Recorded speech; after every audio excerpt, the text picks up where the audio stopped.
Welcome back to Torah on the Go. Whether you are walking your dog or on the Peloton or taking a break from work, we are so glad that you've taken a few moments to learn Torah with myself and with Rabbi Feinstein. Good day. We have spent this entire season learning the story of Exodus, the story of Moses and our redemption from Egypt, Revelation at Sinai, and the beginning of our peoplehood.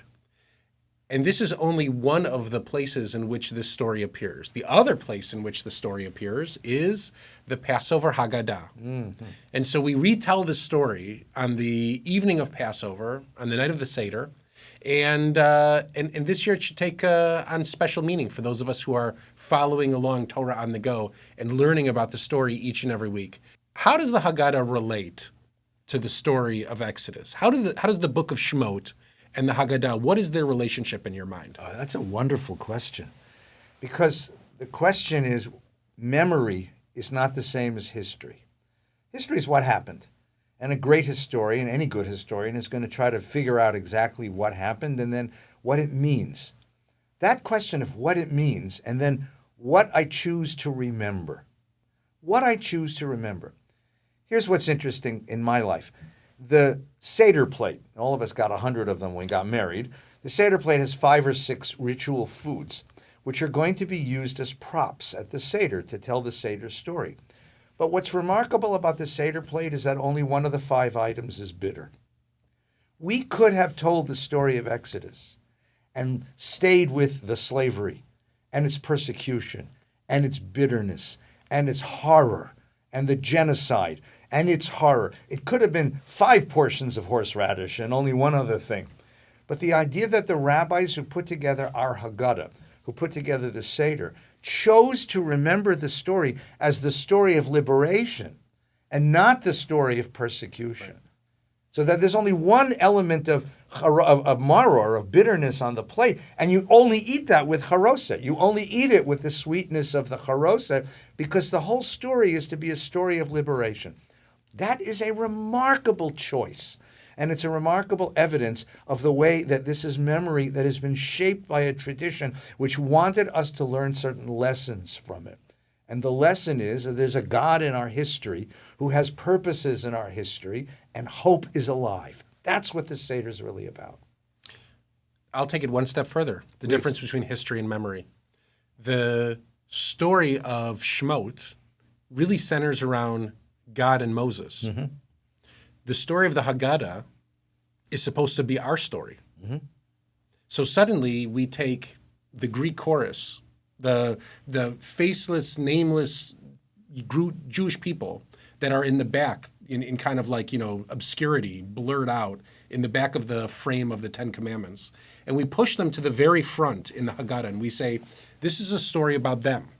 And you're part of that story. Mm-hmm. I'm part of that story. I'm one of these people. We even take it a step further by saying all of us sitting around the table who were probably not actually there because I'm only, X amount of years old, we count ourselves as being there. Right. All of us count ourselves as being part of that picture. Mm-hmm. And so it's not as much a story about Moses and Aaron and Miriam and the people that we know from the story. It's a story about us projected onto the Greek chorus of the Exodus narrative. Right, so what the rabbi's referring to is this idea.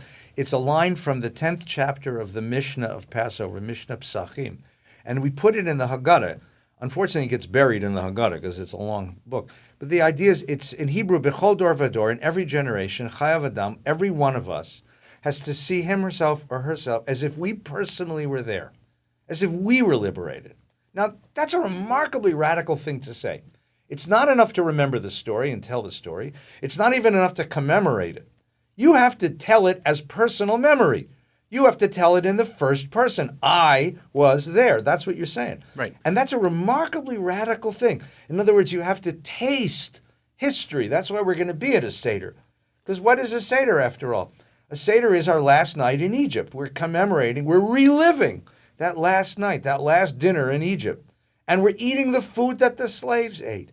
And we're tasting the bitterness of slavery. And we're tasting for the first time the promise of liberation. And we're reenacting being there, rehearsing over again that whole experience of what that oppression was like, and then what the exhilaration and anticipation of freedom is like. And it's quintessentially Jewish. That's the only way I can describe it to people, is that if you don't understand how Jewish a Seder is, bring a non-Jewish person who's never been to a Seder before. They love it. To the Seder. Oh my they gosh. they appreciate everything. Things that we take for granted, they appreciate. Yeah. The idea that we say slavery was awful. They oppressed us. They beat us. They did this. The taskmasters of this. Here, we'll show you how awful it is. Yeah. Taste this food. What other? That's right. This is so terrible. Who would eat this? Okay, so that's a very Jewish way of remembering how awful it was. How bad was it? Right. Taste this. Taste this. Taste this cracker. We didn't even have time to make good food. Right. So I just feel like there's so much kind of it's either absurdity or it's beautiful creativity. No, it's okay? absolutely beautiful. Look, pedagogically, it's brilliant. Right. Pedagogically, you reset the house, you reset the table for the purpose of inspiring a question from your child. Right. Manish Tana, what is going on? So that then you can turn to the kid and say, I have some interesting news for you. Right. We aren't who you think we are. Right. It's like one of those we're great slaves. movies. Yes. We're slaves, Right. and we're going to be free tomorrow. And we want to tell you this story. And the kid asks the question, and then we get to answer the question. And we get to tell them all sorts of wonderful stories about the miracle of becoming free. It's absolutely brilliant. And using food as a prop, Right. This is the greatest thing in the world. So this is part of my point, is that this creative brilliance that we possess as a people, Right. it feels as though every year people come to us and ask us questions about what it is. Is it okay if I do X, Y, and Z in my Right, Seder? right. Is it okay if I don't read every single page of the Maxwell House Haggadah that was given to Moses at Sinai? Is it okay if I... Okay, so I'm saying with all sincerity, it's all okay. Because if I stood up in front of the day school and said, I'm going to teach you now about the Civil War, I, my friends, fought for the North, and told them a story about how I had fought for the North. Mm-hmm. That's called historical fiction, right? That's called dramatizing the history. Nobody would say that's history. Right. That's history. Nolan fought for the North. So I am exercising creativity from the outset to explain the story. All of us are. All of us are exercising creativity. Don't feel obligated to be bound to the Maxwell House Haggadah. But I feel like many of us are, and including my house, we take turns going around the table and everybody reads different sections, and we do other layers of the Seder. And I feel like it's in that creativity of the other layers that the beauty of the evening comes out. That's where the memorable moments that all of us will forever cherish. That's where they occur. Tell the story. Right. Tell the story. And depending, and of course, the whole idea is depending on who's at your table, tell it in that language. So if you have little kids, make sock puppets. Let my people go. No. If you have older folks, you have teenagers, give them pieces of the Seder. Ask them to bring song lyrics and poetry and reading about the themes of slavery, liberation, and anticipation. If you have older folks, ask them to share their own stories. I was once invited, I told this story many times. I was invited to a Seder when I was in graduate school, New York City. Old friend of ours invited to a Seder. And he said to us on the invitation, it said, we're traveling tonight, we're leaving Egypt, so wear your travel clothes, bring your passport, bring a suitcase, and put in that suitcase what you would be taking from Egypt tonight if you were leaving. So everybody brings a suitcase. We got to his house and realized there's a table but no chairs. You're going to sit on your suitcase. Mm-hmm. Now, my wife was smart. She brought a soft one, right? And then what was wonderful is during the course of the Seder, he asked every one of us to open our suitcase and share what we brought. Mm-hmm. And the idea that you're running out of this place where we've lived for generations, what are you going to bring with you? What is the symbol of the year we've had, the experience we've had in Egypt that you want to bring to the promised land and plant there, invest there? Somebody brought candlesticks that her mother had brought from Europe. Somebody brought a book that a teacher had given. Each artifact told such a story about liberation. It was a beautiful thing to do at a Seder. And we all had that experience in LA this year. Yes, we did. Unfortunately, we had the experience of rushing out of the house and asking, what would we bring? Right. It's a strange, unnerving experience. Right. To think that you are at risk of losing everything. And the Passover Seder is supposed to be grounded and not grounded all at the same time, right? We open the door and say, "Let all those who are hungry," and we sing Eliyahu Navi. If we open the front door and ever there was somebody that rushed into the doorway, we would be startled. Yeah, we're not kidding. So we're involved in this great drama. That's the Passover Seder. Yes. The rabbis arrange it. It lives in three different levels, three different eras of story are happening all at the same time. And I encourage everybody to use as much creative license as possible. Tell the story. That's what the mitzvah is. It's not to get through the Haggadah. It's to tell the story. Use the food as a prop. Make the table a stage. Use the Haggadah as a script. But as you said, go off script. Go off script and improvise and tell the story to the people who sit before you. That's the most important thing. Now, tips for a better Seder. Tips for a better Seder. This is our lightning round of tips. Go. Okay. Give me a tip for a better Seder. I would say baby potatoes. Talk about that. Yeah, love it. So at our house, we, for karpas, you have, of course, you have lettuce, you have celery, you have all kinds of different stuff. But baby potatoes is the fan favorite. Yes. What we do for karpas is that the original idea of karpas was not parsley. Who invented Denny's invented parsley, right?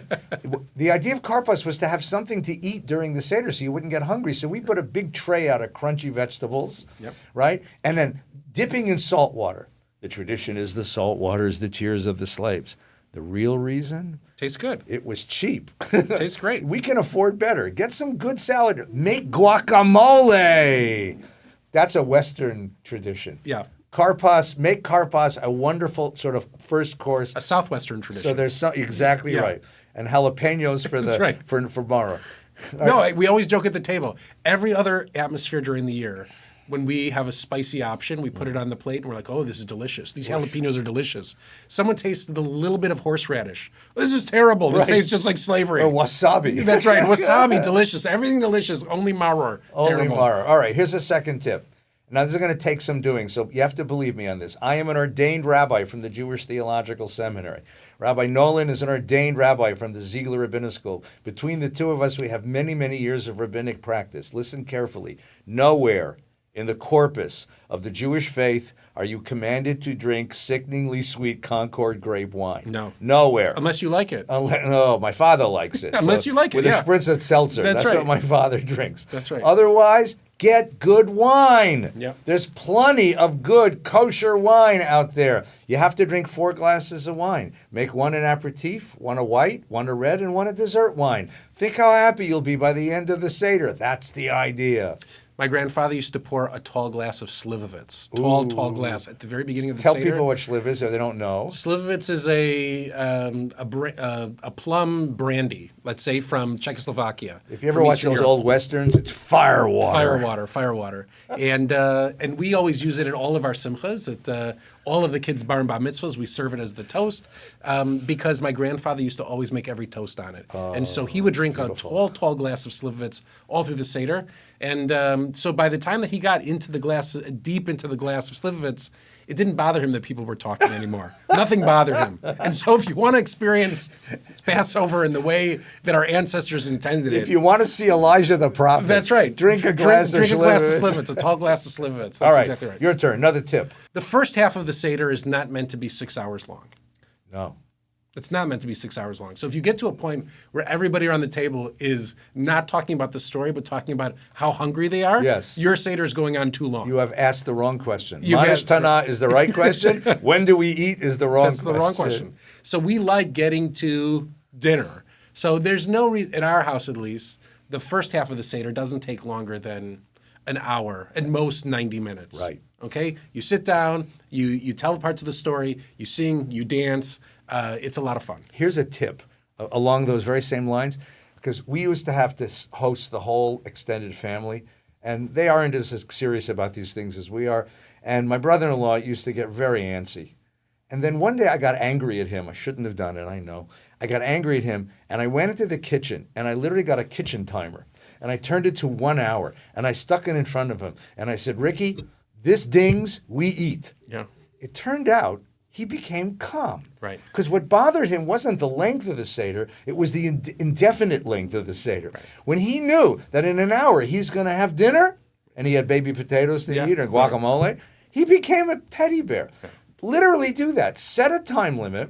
When you reach the time limit, skip to the end, which means skip to the blessings on wine and then matzah and maror and the Hillel sandwich and eat dinner, and everyone will calm down. Okay, here's my question for you. Okay. Are you a shmira guy or not shmira? Do you like spending $50 on your box of matzah, or do you prefer to only spend $12 on your box of matzah? So shmira matzah, let's define, because he says shmira, that tells you where you're from, Litvak you. Shmura matzah is matzah where the wheat has been watched, has been guarded since the time it was in the field through the time it was made into matzah, and it's made in this very rough way. So it has the texture and the taste of cardboard. Cardboard and glass mixed together. Right. In fact, if you eat the box, it's tastier than the matzah. I was actually, the story of our shmira matzah for $50, nothing. We went to Cambridge Farms, which is the Orthodox market in North Hollywood. Yeah. And Nina was shopping, and I wandered over to the display of matzah. And they have matzah from every great rabbi in Jerusalem, getting more and more expensive. And the most expensive one, I'm not making this up, was $89.95 a box. And I'm standing there, and there's a Hasidic guy next to me in a long coat, and he has the hat, and he picks up this box of matzah, looks at the price, it's $89.95. Jesus Christ! And then he looks at me and says, oh, sorry. I said, no, brother, that's exactly what you should have said. No, we use regular. Someone will give me shmura matzah, and we'll taste it, and the kids will go yuck, and I'll say put it away, and we'll eat regular matzah. So Yehuda matzah or straight matzah? Oh no, stripes.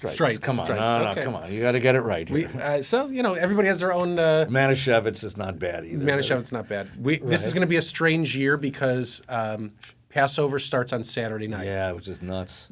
So that happened just a few years ago. Passover, yeah, Mazel Tov. Like so 8 days not enough. We start with the first day of Passover. That's like Shabbos. Yeah. We'll do plenty of talking about this in the build-up to Passover, and so by the time you hear this episode, you'll have had enough of all of it. All right, another tip for the Seder. So you talked about the front of the Seder. I'm talking about the back of the Seder. I was 18 years old before I realized the Seder didn't end when my father complimented my mother, loosened his belt, and fell asleep. I became a rabbi. The first year I was a rabbi, that was when I realized the second half of the Seder. The second half of the Seder, get to it, because the first half of the Seder, up till dinner time, tells the story of the Pesach that was, about the Exodus from Egypt. The second half of the Seder talks about the Pesach of the future, right. Pesach La'atid. It's all of the Messianic stuff. That's where you open the door to Elijah, because what you're doing in Open Door Elijah is saying, I commit myself to the hope of the Jewish people that one day we can redeem this world. That's all of the pieces of the second half of the Seder reflect on our dreams for tomorrow. And these days, I would tell you, you and I have been through this together now the last year and a half. Because Israel is in such dire straits, because there's still hostages, Nebuch being held, because America is so confusing right now, because there isn't a lot of optimism to be had in the community. I think getting to the second half of the Seder, which is all about hope, and really what faith is not to give up hope. That really is important this year. In the Jewish tradition, I off the cuff, I can only imagine 2 times during the year when we sing Hallel in the evening time. Yeah. One is the Passover Seder, and the other is there's a tradition that on Yom HaAtzmaut you say verses of Hallel. Yeah, or just sing it. So you have these 2 ideas about hope for the future. This idea of tikva, of hope. I think it's a beautiful way to go into Passover this year. Yeah. Is with a sense of hope and a sense of renewal. That this begins a new year for the Jewish people, a new spiritual year, and a new beginning of optimism. Yeah. We're not done. We're not done. I think it's really important to say we're not done. I mean, that's why the Seder ends L'Shana Haba B'Yerushalayim. Right. We're not finished yet. There's work to be done in the world, yes, but there also is a renewed faith that we can do something. Amen. Well, we wish you a Chag Sameach. A wonderful Pesach. All right? And we look forward to studying with you on our next episode. The wonderful greeting that I learned from my family, of course, was you don't say Chag Sameach as we say in Hebrew, but in Yiddish the phrase is Azisen Pesach. A sweet Passover. A sweet Passover, which I think is so wonderful. Let this bring sweetness to us all. Amen.